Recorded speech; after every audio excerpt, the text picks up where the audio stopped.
Hey, salut les boarders, bienvenue dans cette vidéo sur comment s'installer confortablement un hamac, épisode 2. Dans la première vidéo, je vous avais montré ma configuration standard habituelle que j'utilise en général. Et puis dans cette vidéo, je vais vous montrer un peu toutes les astuces secondaires que je ne vous ai pas montrées dans la première, de façon à ne pas la rallonger inutilement. Alors un premier truc qui ne coule pas forcément de source lorsqu'on débute le bivouac en hamac et puis qu'on n'a pas forcément un matelas gonflable, eh bien c'est d'utiliser son matelas gonflable pour s'asseoir dans le hamac, puisque lorsqu'on est assis dans le hamac, donc dans la première configuration que je vous avais montrée, avec des talons qui touchent le sol et puis le bord du hamac qui ne cisaille pas l'arrière des genoux, on est installé du coup très confortablement. On peut se relaxer, mais on est toujours dans une position un peu avachie qui nous assoupit. Et donc on peut ressentir le besoin d'être un peu plus redressé, un peu plus réveillé. Et donc dans ce cas-là, tous ceux qui utilisent un matelas gonflable en hamac le savent, puisque c'est un truc qui se produit assez naturellement. Quand on est assis sur le matelas gonflable, il finit toujours, ou très souvent, par glisser. Et on se retrouve avec le matelas gonflable dans le dos. Et bien c'est quelque chose qu'on peut faire intentionnellement, mettre le matelas gonflable dans le dos et l'utiliser simplement comme un dossier. De cette façon-là, on a une position assise beaucoup plus naturelle. Le matelas gonflable apporte de l'isolation et du maintien dans le dos et on se trouve beaucoup plus comme dans un fauteuil. Et donc ensuite, l'évolution de ça, si on peut dire, c'est qu'il ne faut pas hésiter parfois à sortir un peu d'air du matelas pour enlever la pression. Et à partir de là, ne pas avoir peur de le plier de façon à confectionner tout simplement un fauteuil. Et donc adapté, là voilà, j'ai pas fait sortir assez d'air. Voilà.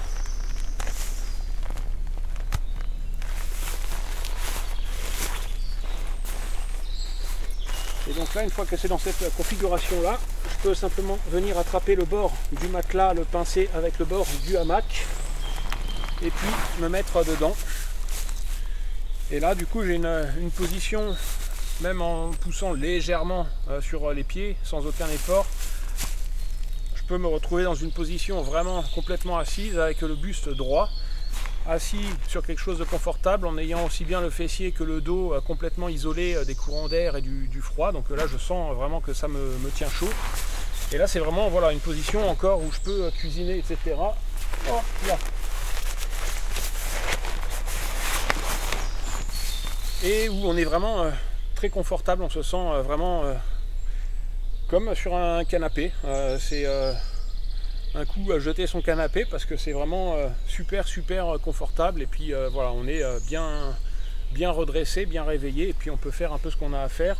Et puis encore une fois, c'est super agréable de sentir que aussi bien notre fessier, le bas du dos, le haut du dos, tout ça est bien isolé et puis c'est bien moelleux.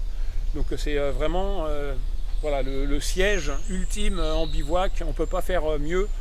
C'est le top du top, super confortable. Donc c'est un truc à penser et ne pas avoir peur justement de plier ce matelas gonflable, le dégonfler un petit peu pour lui donner de la souplesse. Et c'est quelque chose qui est prévu pour, hein, même quand il y a les membranes intérieures en film réfléchissant pour les réfléchir les rayonnements du corps, etc. Tout ça, voilà, quand on roule notre matelas gonflable pour le mettre dans le sac, tout ça a l'habitude d'être plié, etc. Donc c'est quelque chose qui est prévu pour. D'ailleurs ce modèle-ci, je crois Thermarest vend même des sangles exprès pour le maintenir en position pliée de façon à former un siège au sol. Donc il n'y a absolument aucun risque de détériorer son matelas gonflable à le plier de cette façon-là pour se faire un fauteuil. Alors l'astuce suivante concerne le tarp. Vous savez que je suis assez feignant en bivouac et donc si je peux éviter le moindre effort et trouver un truc pour m'éviter le moindre effort, je n'y manque pas. Et donc ici c'est une astuce que vous aviez déjà aperçue je crois dans la revue du Swagman Roll, il me semble. C'est lorsqu'on monte son tarp en diagonale, et bien d'utiliser un long morceau de bois d'un gros diamètre qui soit assez lourd. Et puis soit d'y coincer ou d'y attacher l'extrémité du tarp de façon à pouvoir l'ouvrir plus ou moins ou le refermer plus ou moins sans bouger de son siège. En particulier voilà, quand on est sur du bivouac hivernal et puis qu'on se repose après une journée de marche, qu'on a enlevé ses chaussures, qu'on a son tapis de sol, etc., qu'on est déjà emmitouflé dans son duvet, etc. On n'a pas forcément envie, voilà, quand on commence à somnoler, etc., c'est un peu fastidieux, voilà, de remettre ses chaussures, réenlever, etc. En tout cas, ça nous réveille un petit peu de nouveau. Donc personnellement, voilà, une fois que je suis installé, j'aime bien ne plus me relever. Et donc cette solution-là, ça me permet tout simplement de régler la hauteur du tarp, simplement avec le poids de la branche. Donc le poids à la fois permet de garder le tarp tendu et puis en même temps de donner une bonne assise au sol pour que ça ne ripe pas trop facilement. Donc c'est important de trouver une bonne branche assez conséquente pour cette astuce là. Et donc je peux y aller jusqu'au bout comme ça et ça me permet le soir, voilà, lorsque je suis installé, peut-être pour manger au départ, lorsque je me repose, simplement d'avoir une vue ouverte et puis profiter de la vue. Et puis peut-être un peu plus tard, en fonction de la météo aussi, eh bien simplement de rebaisser un peu le tarp de façon à avoir un peu plus de protection pour la nuit et puis de conserver la vue. Ou bien simplement, voilà, si tard dans la soirée ou juste avant de dormir, il y a un risque de précipitation, je peux simplement le baisser complètement. Et donc en fonction, je ne sais même pas si vous me voyez là, tant pis, je tente le coup. Et donc en fonction de, là c'est le tarp 4,50 m par 3 mètres, donc du coup j'ai pas une bonne diagonale. Sur les tarps 3 mètres par 3 mètres, vous pouvez faire cette config là et puis avoir vraiment l'angle du tarp qui va venir toucher au sol. Et ensuite l'angle du tarp, voilà, comme pour toutes les autres positions, sera maintenu par le poids du morceau de bois. Et donc si vous avez bien orienté votre tarp et que les vents dominants viennent de l'arrière, ça suffira amplement à vous protéger d'une averse et il n'y a pas vraiment de risque majeur que le tarp se décroche dans la nuit. En particulier en fonction de comment se casse le morceau de bois, si on arrive à bien coincer la petite boucle dedans, ça tient très bien. Et donc l'autre avantage de cette solution, eh bien, c'est qu'on a une protection, une bonne protection pour la nuit. Et le matin quand on se réveille, personnellement, voilà, j'ai du mal à me réveiller tant que je suis en dessous du tarp. J'ai besoin d'avoir la vue qui se dégage et puis prendre un peu plus de luminosité. Et donc le matin, j'ai juste à m'asseoir dans le hamac et à repousser la branche pour de nouveau avoir une vue ouverte. Et là ça y est, je peux commencer à me réveiller, ça va beaucoup plus vite, sinon j'ai tendance à m'éterniser sur le bivouac. Donc l'astuce suivante avec le tarp, si vous faites de la rando bivouac avec le tarp et le hamac, eh bien vous allez sans doute à un moment donné être confronté à des situations de vent et d'intempéries et puis un besoin de vraiment vous sentir protégé pour avoir des nuits récupératrices. Et donc l'astuce suivante, eh bien, c'est de faire un montage fermé avec le hamac et donc en mettant la faîtière au plus bas, donc vraiment en général au même niveau que les sangles du hamac, de cette façon là, et puis en montant le hamac assez bas, donc maximum en hauteur, la hauteur que j'ai indiquée en ayant les talons au sol, plus bas c'est également possible. Et donc de cette façon-là, on peut faire des montages fermés. Alors la façon dont on va les faire, ça va dépendre du modèle de tarp que vous avez et de sa dimension. Sur ce modèle-ci, en 4,50 m par 3 mètres, évidemment, du coup, j'ai suffisamment de longueur pour complètement replier les angles de façon à former des portes qui se trouvent en diagonale, de ce côté-ci et de l'autre. Là, je ne l'ai pas complètement fait de l'autre, puisque du coup, je manque de longueur entre les deux arbres. Alors, c'est simplement replié, parce que j'ai dû replier 50 cm en dessous. Donc, c'est fermé également. Alors, bien sûr, c'est pas aussi confortable. On ne va pas avoir de la hauteur au-dessus de la tête, etc. On peut utiliser la même méthode que dans l'astuce précédente, avec un morceau de bois pour tenir le tarp ouvert et puis le refermer à la dernière minute, de façon à avoir plus de luminosité à l'intérieur et puis pouvoir être à l'abri en ayant de la luminosité pour manger, etc. Mais voilà, ce genre de configuration à adapter en fonction des modèles de tarp, c'est possible avec les 3 mètres par 3 mètres. Ça fonctionne très bien. En particulier, moi, le modèle que j'ai avec des clips, etc., me permet également de le faire beaucoup plus en hauteur et de suspendre le tarp sur la faîtière et puis simplement de clipser le tarp sur lui-même sur toute la longueur en dessous du hamac. Donc même en le faisant pivoter, donc je peux me retrouver avec les clips sur le côté et puis le faire tourner. Donc je peux également me créer une espèce de cocon ou de saucisse comme ça également avec le hamac en hauteur et me trouver protégé du vent en dessous. Quoi qu'il en soit, voilà, quel que soit le modèle de tarpe, c'est toujours possible de faire ce genre de montage, parfois en mettant des liens pour rattacher les petites sangles sur la hauteur ensemble. Donc il va y avoir plus ou moins de courant d'air en fonction des recouvrements qu'on arrive à faire, mais ça permet en tout cas voilà, de passer des nuits vraiment à l'abri des éléments, du vent, etc. et d'avoir des nuits très reposantes en hamac lorsque voilà, la météo n'est pas super.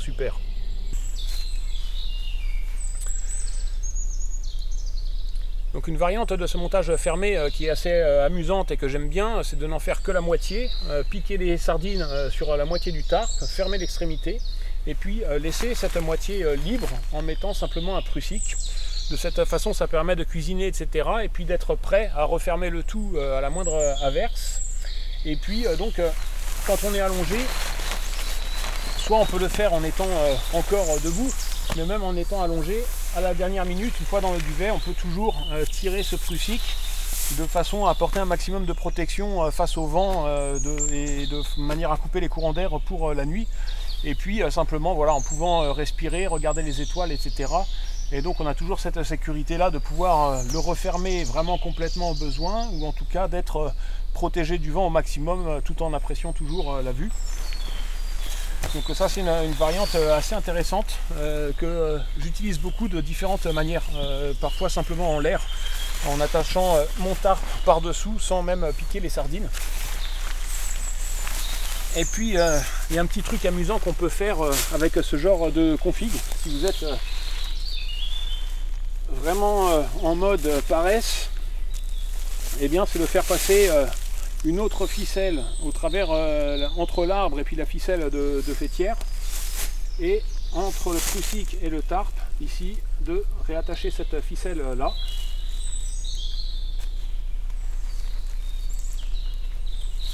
Hop, je vais pas tenir. Voilà. Et donc en faisant ça, ça vous permet tout simplement, lorsque vous êtes allongé déjà dans votre duvet, etc., prêt à dormir, et bien à tirer le rideau.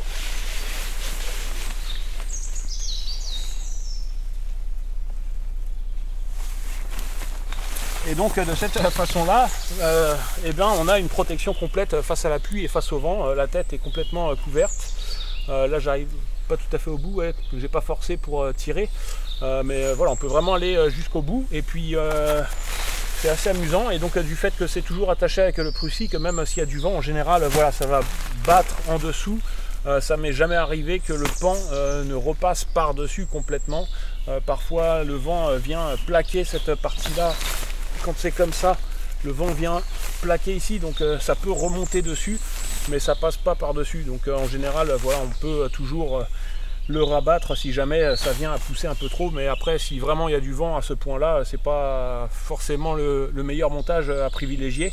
Mais voilà, c'est une solution très amusante et très intéressante, et puis très plaisante quand on est en bivouac, voilà, de pouvoir refermer le rideau au dernier moment de façon très rapide et ludique. Alors astuce suivante, le plus simple et souvent le plus pratique, quand on n'a pas d'underkilt ou de top kilt et puis qu'il y a une brise, la déperdition de chaleur en hamac est toujours très importante. Et donc la façon la plus simple d'y remédier, c'est tout simplement d'utiliser son tarp comme un top kilt, de façon à couper tous les courants d'air. Et donc on peut simplement mettre son tarp à cheval sur le hamac, et puis la petite sangle du milieu, soit la passer dans la boucle du hamac en lui-même, auquel cas ça peut être un peu limite pour protéger le hamac en cas d'intempérie. Si on veut être certain, on peut remonter jusqu'à la sangle du hamac au niveau de l'arbre, à condition que le tarp soit suffisamment long. Y passer un petit bâton qui sert de clé, un truc habituel. Et à partir de là, simplement utiliser ça comme une couverture pour couper les courants d'air. Et donc ça c'est suffisant en fait pour faire une très grosse différence en termes de température. Dès lors qu'il y a une petite brise, et puis sur le bivouac hivernal, etc., c'est vraiment une grosse différence de température et qui apporte vraiment plus de confort et un sommeil beaucoup plus récupérateur. Parce que mine de rien, on n'en est pas toujours très conscient, mais d'avoir une petite brise, ça se ressent sur l'énergie que ça nous prend quand on dort. Et donc ça fait vraiment différence assez notable de qualité de sommeil, d'avoir cette protection supplémentaire. Enfin, pour finir, vous avez peut-être vu le hamac se détendre tout au long de la vidéo. Et bien ça tombe très bien puisque le dernier montage que je veux vous montrer, c'est un peu une variante du montage standard.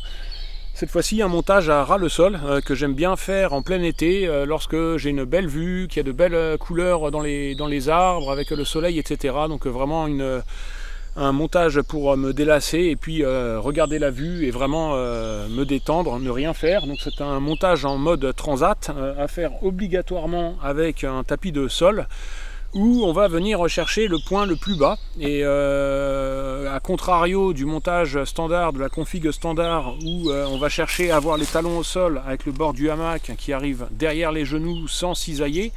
Ici, on va aller chercher à étendre les jambes et à avoir le bord du hamac juste à la pliure des fesses. Je ne sais pas comment ça s'appelle, au niveau de plus de laine. Et donc ensuite, ça peut se faire avec ou sans matelas gonflable.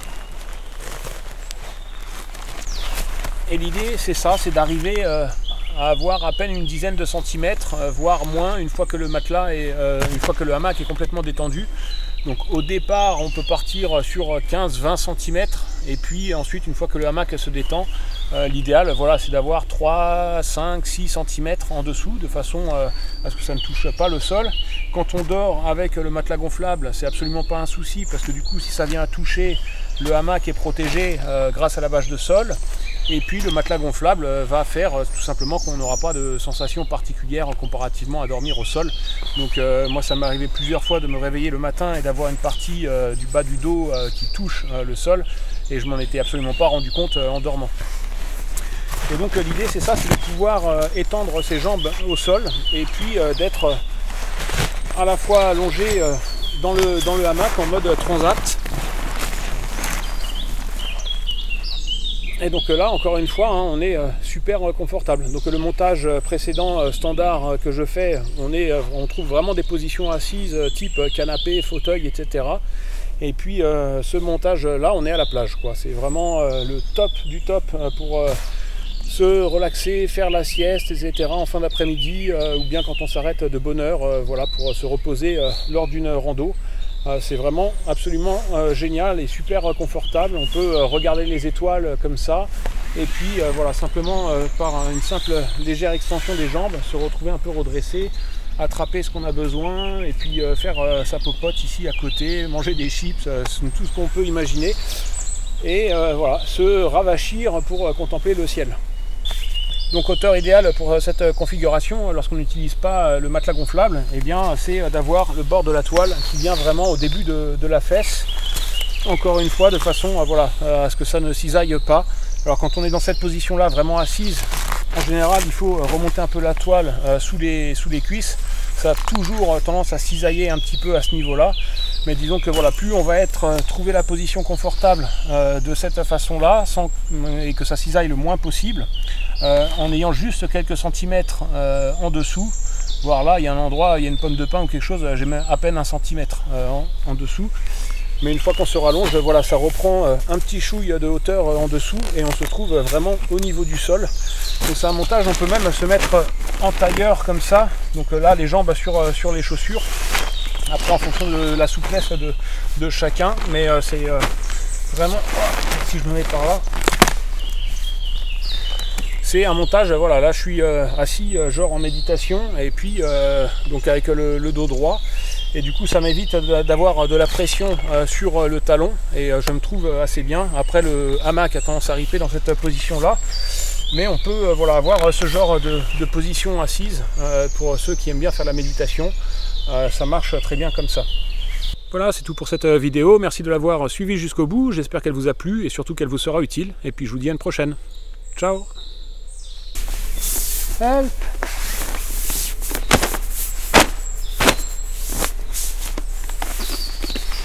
Help!